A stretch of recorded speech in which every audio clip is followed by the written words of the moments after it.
Greetings to my dear guests on this video. I wish you a pleasant viewing and look forward to your feedback in the comments. It wasn't the firing that shocked me. Not really. It was the smirk that came with it. You know, she said, tapping her acrylic nails against the glass desk, I've always wondered why my dad kept so many old, useless employees around. She didn't say my name. She didn't have to. I smiled. That slow, knowing smile that only comes when you've already seen the last page of the book everyone else is just starting. It's a pity, I said, soft and even, that you didn't read the terms of my dismissal. She blinked. Confused, maybe? Or just offended that I hadn't begged. I walked out without another word. Less than an hour later, her father arrived at the office, face pale, tie askew, and for the first time in all the years I'd known him, he looked scared. But I'm getting ahead of myself. Let me tell you how we got here. How a girl with a quiet voice and a patented algorithm ended up helping a man build an empire, and how his daughter tried to erase me from it, and how, in the end, the contract remembered what she did not. It started, as most mistakes do, with good intentions. Her father, Arthur Langdon, was a man with ambition, but very little else. 20 years ago, he was barely holding down a consultancy gig, running branding workshops out of hotel conference rooms. I met him in one of those rooms, actually. Shaky coffee and styrofoam cups, overhead lighting that made everyone look tired. He was charismatic, I'll give him that. Smart, too, in that scrappy, desperate way that makes people believe in long shots. I was just out of university then, juggling freelance gigs, and building something no one quite understood. A modular data relay system designed to optimize network throughput across fragmented infrastructure. It wasn't sexy, it wasn't marketable, but it worked, and more importantly, it was mine. When Arthur heard about it, he cornered me after a panel talk, said he had a dream, said he wanted to start a tech company, not just another dev shop, but something that could redefine connection, whatever that meant. I rolled my eyes at first. But then he said something I never forgot. I don't have what you have, but I know how to get people to believe in it. He wasn't wrong. I licensed the tech to him under a joint venture model, not because I trusted him implicitly, but because I saw an opportunity. He needed something revolutionary to get funding, and I needed someone with the charm to turn my idea into something scalable. We co-founded Langdon Connects the next month. He brought in investors. I wrote the original code. And the patent? Filed under my name. Always under my name. The early years were brutal. No sleep, no weekends. Just two people trying to prove the world wrong. But the thing is, it worked. My system became the backbone of our entire platform. We landed our first enterprise contract 6 months in. By year 2, we had a full staff and our first office. Arthur did what he promised. He sold the dream. I built it. We were a team. For a while. Then came the rebranding, the restructuring, the rapid scaling, and with it, the daughter, Chelsea. She was 15 when I first met her. Bratty, sharp-tongued, always on her phone. I never minded her much.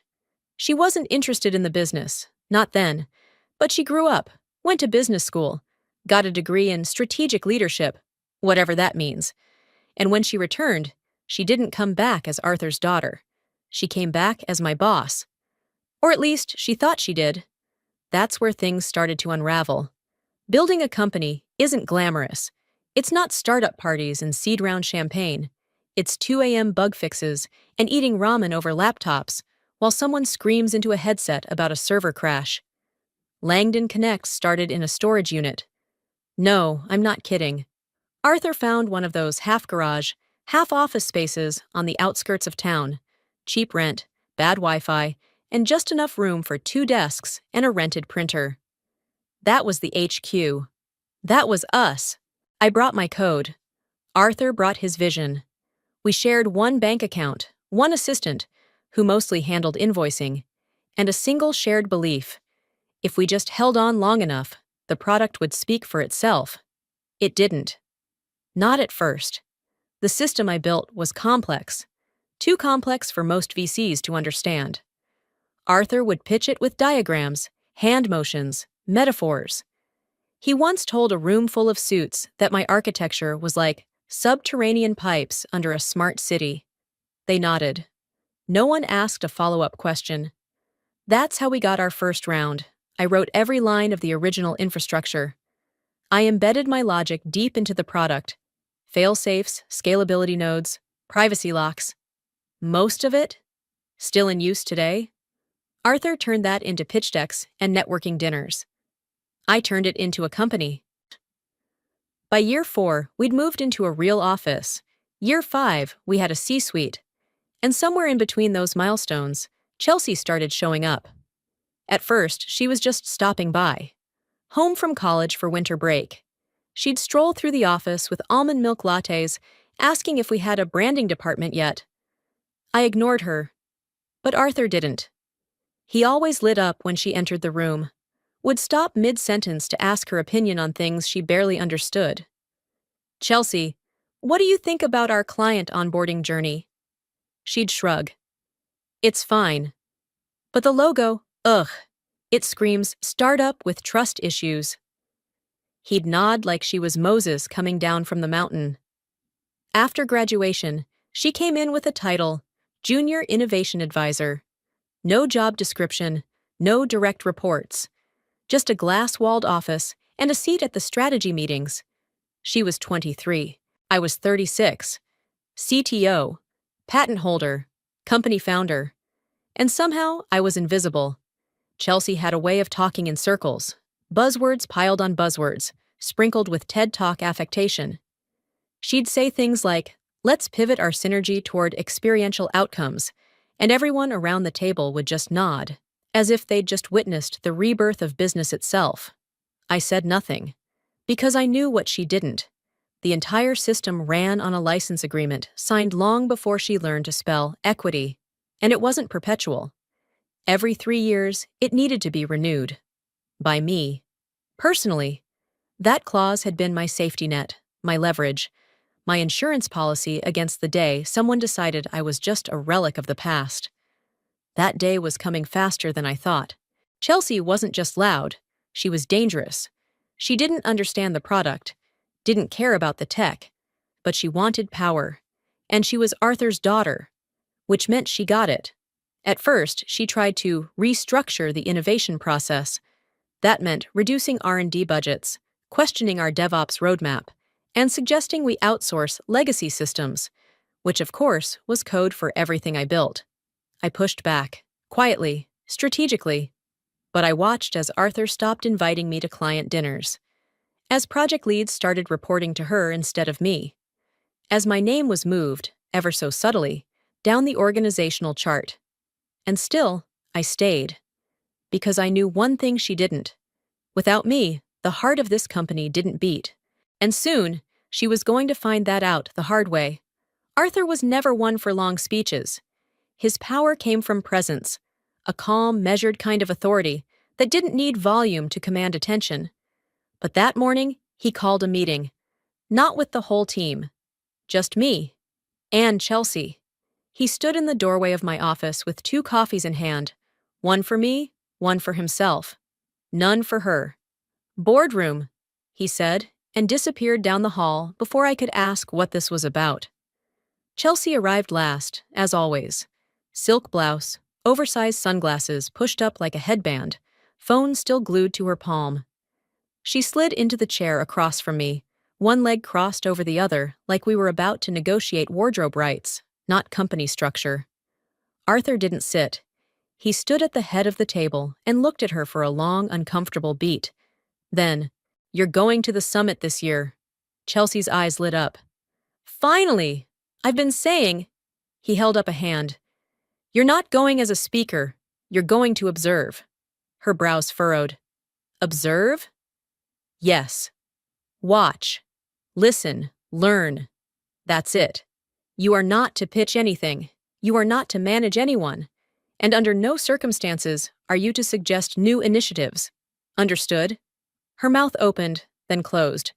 She looked at me, like maybe I'd protest or offer her some gentle out. I didn't. I just sipped my coffee. Arthur continued, voice firm. You've been in this company for 2 years now, Chelsea, and I've let you explore. But exploration without comprehension is just wandering. Dad, I do understand. No, you understand how to talk. You don't understand how we work. Molly, he said, nodding toward me, built our foundation. From nothing.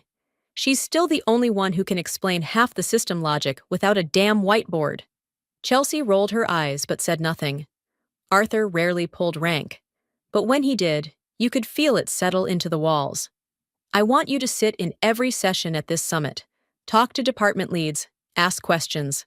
Listen, you're not here to change the company, not yet. You're here to earn the right to. That landed. Not hard, but real. He turned to me. Molly, I want you to be her shadow this week. Let her see what this place really is. Not just the front-facing panels and the shiny metrics, the bones, the pressure points. I nodded once. I didn't want to, but I understood. This was Arthur's way of protecting what we built, without causing another war. Chelsea uncrossed her legs, sitting up straighter now. Still no agreement in her eyes, but less smugness. Maybe even a flicker of something unfamiliar. Humility? We'd see. As the summit loomed, I packed my usual binder, triple-checked our integration roadmap, and steeled myself for 5 days of Chelsea trailing behind me like a perfume ad with opinions. But what neither of them knew, what I barely admitted even to myself, was that this would be the last time Arthur ever led one of these himself. And when he stepped back, everything would change, starting with her. The summit was held in the hills outside Denver, a sleek retreat center with too much glass and too little soul. For 3 days, we sat in conference rooms that smelled like eucalyptus and optimism, surrounded by sleek lanyards and paper-thin smiles. Chelsea was mostly quiet at first, which was a shock. She took notes, nodded through presentations, even asked the occasional thoughtful question. I almost believed she was taking her father's warning to heart. But on day 4, something shifted. We were in the strategy breakout room, going over cross-departmental data workflows. I was explaining a proposed adjustment to our back-end sync rates when Chelsea cut in. Molly, sorry, she said, smiling too wide. But wouldn't it make more sense to route that through the brand team instead? They're more like narrative-aligned. I blinked. Narrative-aligned? She tapped her pen against her chin. Yeah, like, if we're talking about how data feels, it should be in the hands of storytellers, not engineers. Someone actually nodded. I wasn't sure if it was confusion or cowardice. That's not how architecture works, I said, keeping my voice level. Data flow is about function, not story arcs. She shrugged. Agree to disagree. From that moment on, she stopped trailing. She started stepping in. By the time we got back to the office, she was no longer observing. She was announcing. At the Monday stand-up, she arrived with a printed agenda. Just thought I'd guide today's sync, she chirped, before Arthur had even sat down. You know, from a vision perspective. Arthur looked surprised, but said nothing. I did. Chelsea, I said gently, we agreed you'd observe for now. She smiled at me, slow and condescending. Sure, but Dad also said this company needs fresh thinking, and he's not here this week, so, that's how it started. By Wednesday, she'd called her first departmental meeting. Her meeting. By Friday, she'd created a Slack channel called Next Gen Leadership and invited half the junior staff. Her new favorite phrase? Well, I'm the CEO's daughter. She said it like a joke, but it wasn't. She began hovering over design reviews, offering feedback that sounded like it came from a lifestyle blog. It should feel more disruptive. Can we make the UX more emotional? In the tech roadmap session, she asked if we could AI some of the back-end stuff so it's less, complicated. When the engineering lead said no, she asked to see his credentials. I sat through every meeting with my jaw clenched so tight I gave myself tension headaches. Arthur was supposed to return next week. He wouldn't. On Friday, he called me. His voice was rough, quiet. I'm stepping back, he said. I stopped walking. What? I'm handing interim strategy to Chelsea, just for now. The board's on board. No, no, they weren't. The board was scared of him, and by extension, scared of her. She's not ready, Arthur. She needs to grow into it, he said, voice weary. I need to step away for a while, Molly. I'm tired. I understood. But I also knew what that meant. Chelsea Langdon, interim CEO. God help us. And still, I didn't panic. Because no matter how loudly she paraded through the halls in her designer heels, tossing mandates like confetti, she'd overlooked one crucial thing. The software. The license. The clause. The one line in the original contract that said the system she now led still ran through me. And if she wanted to erase me, she'd have to find a way to do that without collapsing the very product her job depended on. Spoiler, she didn't even know it existed. Not yet. Titles are just lines on an org chart. Authority? That's something else. What Chelsea never understood was that I wasn't just the CTO.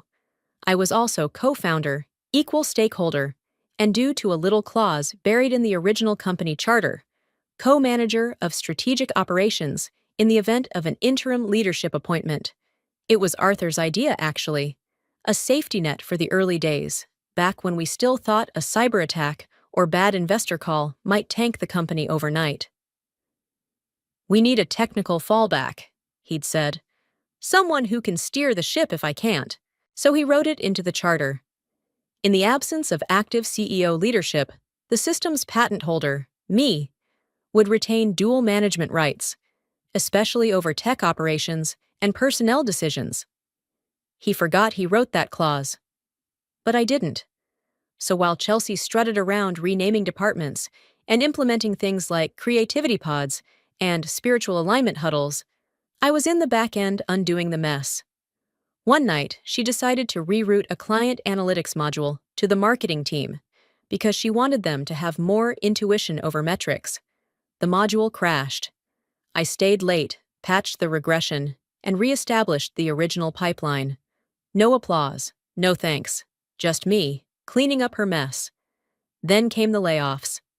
Resource optimization, she called it. A light recalibration. But what she meant was, anyone over 40? Gone. She pushed out Carla from finance, laid off June from engineering, who built our Cloud Sync module with nothing but pizza and a whiteboard in 2014. Even tried to cut our front-end architect because he didn't post enough on LinkedIn. And every time she smiled that smug, confident smile, like she was trimming the fat, streamlining the vision, I pushed back, quietly, firmly, with my name still on the core system, still in control. One afternoon, I found her in the central conference room, flanked by a few junior managers she'd rebranded as vision strategists. They were discussing eliminating the legacy performance tracking system. She saw me walk in and didn't bother hiding her irritation. Molly, she said, folding her arms. Don't you ever knock? I wasn't aware I had to, I said coolly. It's still half my company. She rolled her eyes. Only on paper. I stepped forward. The legacy system you're trying to delete is tied to the data integrity bridge. Pull it, and none of your new dashboards will populate real-time analytics. She blinked, clearly unsure what half those words meant. I've got IT on it, she muttered. They'll make it work. They won't, I said, because I designed it, and the bridge routes through my private key, which you don't have. She opened her mouth, closed it again, then scoffed. You know, she said, turning to her entourage, I don't get why my father kept all these old, incompetent employees around. There it was. The sentence. The one that would live in my memory like a brand. I should have flinched, but I didn't. I smiled, slow, controlled, lethal. It's a pity, I said. You didn't read the terms of my dismissal. She froze. What are you talking about? I placed a sealed envelope on the table. I received my own termination letter today, emailed from HR, signed by you. One of the interns actually gasped. Which means, I continued, you didn't bother reading the charter, or the operating agreement, or the system license, because if you had, you'd know that firing me. I stepped closer. Triggers an automatic revocation of all software privileges under Clause 6.3. Without my role, the license expires. Her mouth opened. No, that's not. You've got 3 business days before the entire platform goes dark, I said calmly. Unless I sign a new license agreement. One of her vision strategists looked up from his tablet. She's right, it's in the contract. Chelsea's face went pale. And I? I just smiled again, because you can steal a title, but you can't delete the woman who built the foundation beneath your throne. It's a pity, I said again, slower this time, that you didn't read the terms of my dismissal. Chelsea tilted her head. One perfectly manicured brow arched, like she thought this was still a game she could win. What's that supposed to mean? I didn't answer. I didn't need to. I turned on my heel and walked out of the room, the door closing behind me with a satisfying hiss of silence. I didn't hear her call after me, but I knew she would. Eventually. Because by then, the clock had already started ticking. She didn't know the clause. She hadn't even seen the contract. She'd just signed the digital termination form her assistant prepared, proud and reckless, as if authority came from being loud enough to ignore the details. But the system remembered. And the terms of my dismissal weren't just legalese. They were a built-in fail-safe, the kind Arthur and I agreed on back when the company was little more than ambition and caffeine. If I was removed from the company for any reason without board consensus or cause, the system license would not just expire, it would deactivate, silently, systematically, one module at a time. The clause had a built-in timer, 72 hours from execution, 3 days. It had seemed excessive when I wrote it. But that was the point, because I always knew, that someone would come along eventually, eyes too bright, voice too loud, forgetting where the bones of the company were buried. And now, that timer was already counting down. That afternoon, I went home early. Not in defeat, in preparation. At my apartment, I poured myself a glass of wine and sat down at my dining table with the original paper contract. It still smelled faintly of printer ink and ambition. My initials were on every page. I didn't feel rage. I felt stillness. The kind of stillness right before a building gets imploded. At the office, Chelsea was probably celebrating, probably prepping her Monday rollout of the new disruption framework she'd been testing in a Google Doc titled Vision 3.0 Final 2. She thought she'd won.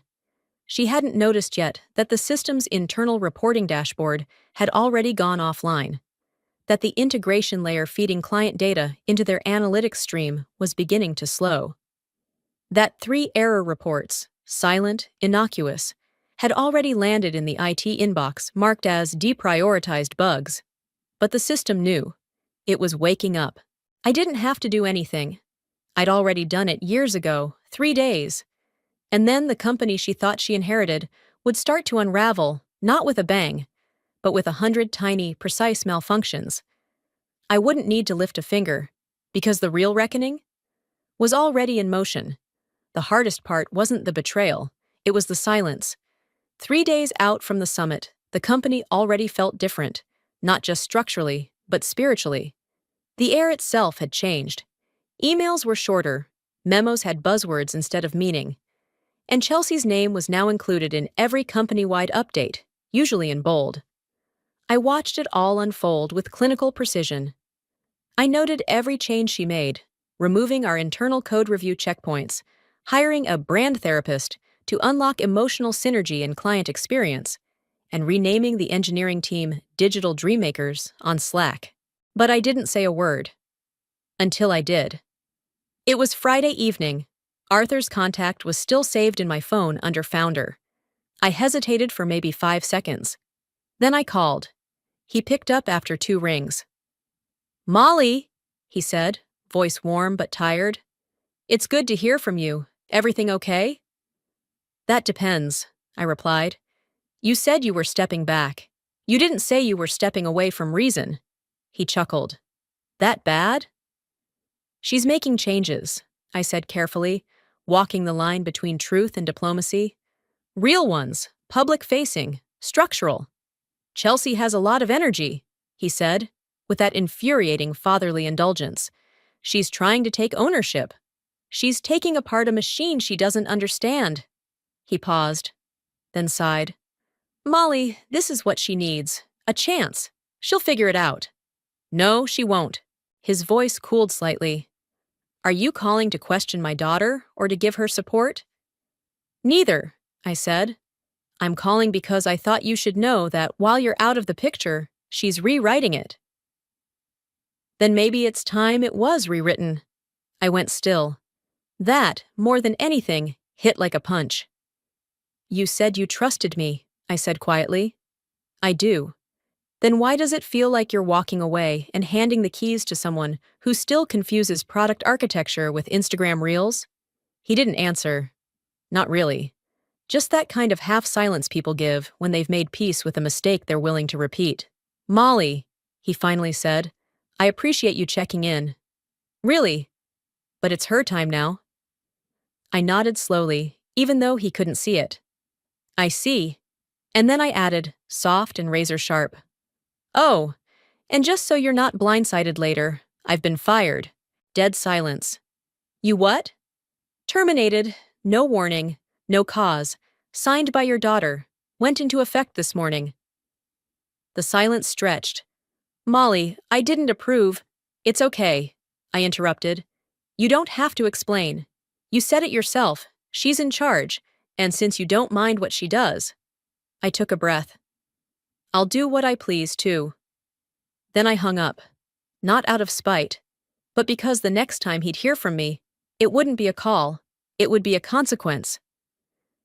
He arrived without warning. No company-wide memo, no assistant calling ahead, no signature navy blazer. Arthur Langdon walked into the office on Monday morning like a man who'd woken up in someone else's skin and needed to find the zipper.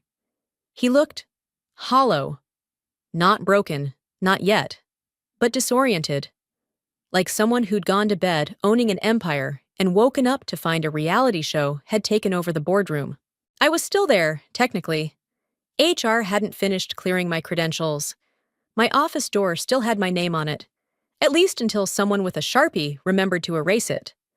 I was boxing up the last of my things, an old hard drive, a stress ball shaped like a brain, a framed photo from the company's first product launch, when I heard the gasp from the front desk. Mr. Langdon? Arthur didn't reply. His footsteps were the answer. I followed them with my ears. He didn't stop to greet anyone, didn't pause at the kitchen. He was heading straight for her. By the time I reached the hallway outside the boardroom, the door was already open. I stood just beyond the frame, half in shadow, just out of sight. Chelsea sat at the head of the long glass table, hair freshly blown out, one hand tapping her phone screen and the other gripping an iced matcha she hadn't touched. She looked up and smiled like nothing was wrong. Oh my God, Dad. You should have told me you were coming in. I would have cleared my morning. You fired Molly? 4 words. That was it. That was the moment the ground cracked. Chelsea blinked. What? You fired her. You terminated the co-founder of this company. Did I hear that right? She laughed, nervously. Okay, you're being dramatic. I mean, yes, technically, I signed her release. But it wasn't personal. It was a realignment decision. I had to make space for agile voices. You told me to act decisively. I told you to observe, he said quietly, to learn, not to amputate the company's spine. She stood now, crossing her arms, defensive. Dad, come on. This is exactly the kind of emotional decision-making we need to get rid of. Molly wasn't evolving. She was too attached to the old model. This is the era of fresh thinking. He didn't move, didn't blink. And then he asked, Did you read the operating charter? Chelsea blinked. The what? The contract we wrote when this company was founded. The license agreement, the failover clause. What clause? I stepped through the door then. She turned at the sound, face flushing just slightly. Maybe with embarrassment. Maybe something else. You didn't read it, I said softly. And you signed my termination anyway.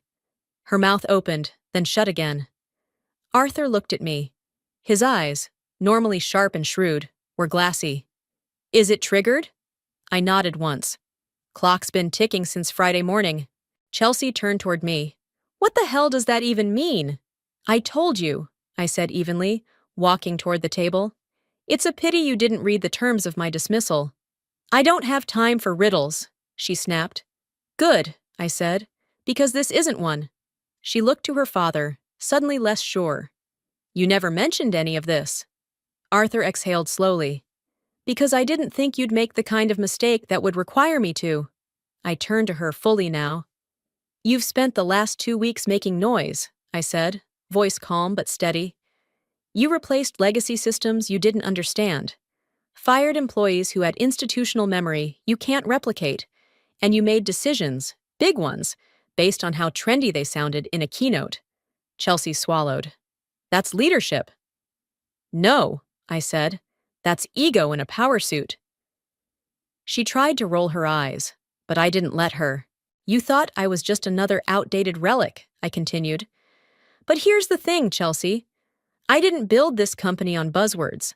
I built it with logic, with sweat, with 20-hour days in code I bled into. Your father sold the dream, but I built the machine. Her lips tightened, but she didn't speak. And you? You walked in with a latte and an Instagram filter and started deleting pillars without asking what held up the roof. Silence. You didn't just make a mistake, I said, stepping forward. You pulled the pin. Arthur put a hand on the back of a chair, like he needed something to steady himself. You have 72 hours, he said, his voice lower now. Then everything she built, everything we built, shuts down. Chelsea looked between us like the room was spinning. You can't be serious. Oh, I said. But we are. She turned to me, defiant, desperate. You wouldn't do that. I smiled. Not cruel. Just tired. I don't have to do anything. The contract will handle it. Then I walked out, leaving father and daughter in the ashes of a decision made too fast, too arrogantly. And behind me, the timer kept counting. The thing about a system unraveling isn't the sudden crash. It's the slow flicker before the blackout. On Tuesday morning, the sales dashboard failed to load in 3 regions. By noon, the client-side synchronization module had reverted to backup protocols written in 2015. Code I personally hadn't touched in years. By evening, the tech support hotline lit up like a pinball machine. Lag, errors, timeouts. Chelsea, ever the optimist in crisis, called an emergency all-hands meeting. She wore her CEO hoodie, the one she custom-ordered last week. It looked less ironic now. Arthur sat silently at the end of the table. Not in his old chair, just present, watching. Molly, Chelsea said, trying to keep her voice cool. We need you to fix the system. I didn't respond immediately. I waited. Because I wanted her to say it, not the request. The acknowledgement. She paused, glancing at Arthur, then back at me. I didn't understand what I was doing. Okay?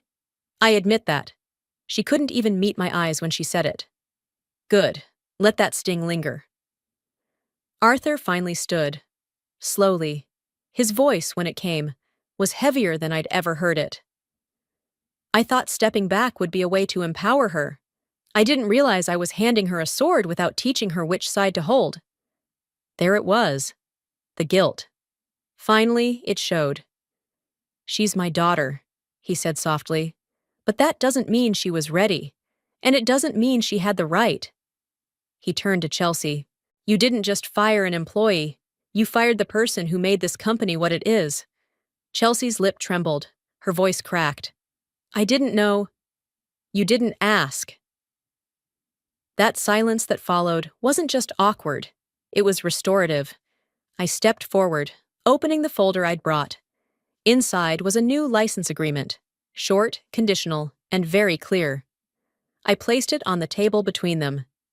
This will restore access, fix the modules, bring the system back to full functionality, I said. But it includes 3 changes. Chelsea swallowed. What? 1. All technical decisions go through a systems advisory board. I appoint it. You fund it. She nodded quickly. 2. You undergo a 6-month executive apprenticeship with no decision-making authority. You observe, you learn, for real this time.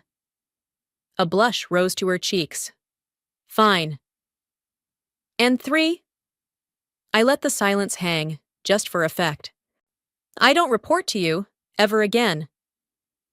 Arthur nodded solemnly. You shouldn't have to. I signed the agreement with a smooth stroke of my pen. The system would begin restoring itself within minutes. The company would survive. But the foundation? Now it had new rules, my rules. Later that evening, I walked the empty halls of the office, lights dimmed, windows reflecting the last pink streaks of sunset.